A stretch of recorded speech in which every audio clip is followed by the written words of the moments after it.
Hey guys, and welcome back. I'm Rachel O'Leary, and at long last, it's time for another species spotlight. Now, I hope to get back into these more and more as I get in more and more new fish, but since I haven't gotten much new, I haven't been able to do it. Regardless, today we're going to talk about a really neat little U.S. native, Jordanella, Florida. And this is also known as the American flagfish, the Florida flagfish, and they get to about 2.5 inches long. Now, I haven't worked with these for very long, only a few months at this point, but I've already had some spawns and learned quite a bit about them. So I wanted to share with you today the things that I do know. Now, as with all of my species spotlights, we will revisit the species more in the future as I continue to gain experience with them.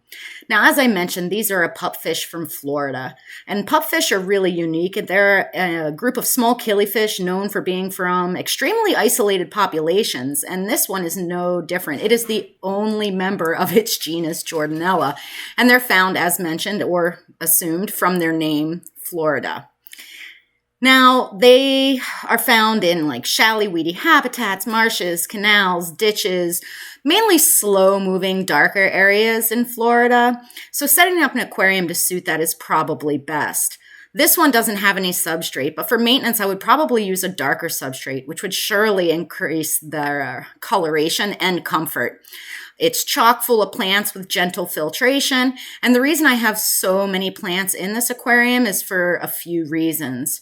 First is that should they lay eggs, it'll give the fry a place to hide, as while they are prolific, they will predate on some of their babies.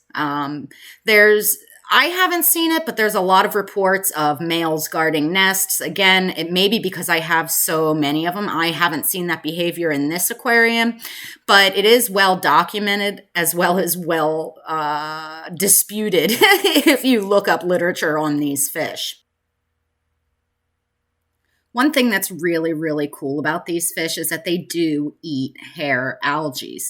Now, I've dropped in a chunk of algae into this aquarium, and while they don't go after it like an amano shrimp would, over time they do pick at filamentous algae, so they can be really useful in that regard. One thing to consider, though, is that the reason they have their name Pup Fish is because of the way the males sort of chase each other around. Initially, it was thought to be playful, but it turns out those are territorial displays, so it's really important to use a lot of plants or decor in order to break up line of sight, or they can be quite nippy, not only to each other, but to fish with decent finnage in the aquarium. In fact, when I was keeping them with my white clouds, they were chewing up the tails of the white clouds, so they quickly got booted into their own aquarium.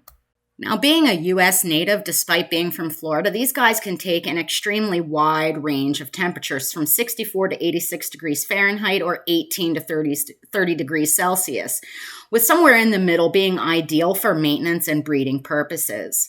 If you're going to be keeping them in warmer water, please keep in mind that these are not a particularly long-lived species, and the higher temperatures will accelerate that lifespan.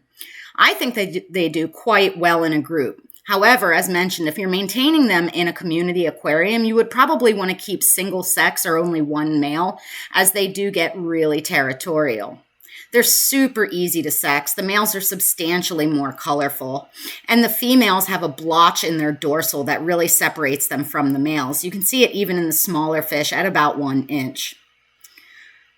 Now, they can take a wide range of pH and hardness as well, from 6.5 to 8.5, and they seem to spawn in any of these conditions.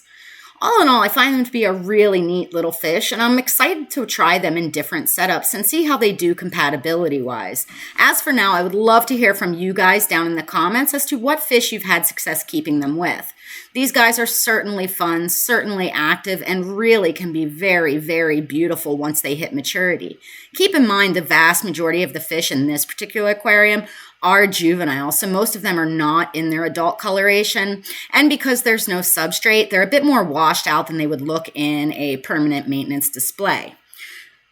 As always, I love hearing from you guys. If you enjoy content like this, make sure you give it a like and a share so that I can tell that you want me to keep doing these species spotlights, and as always, thanks for the continued support.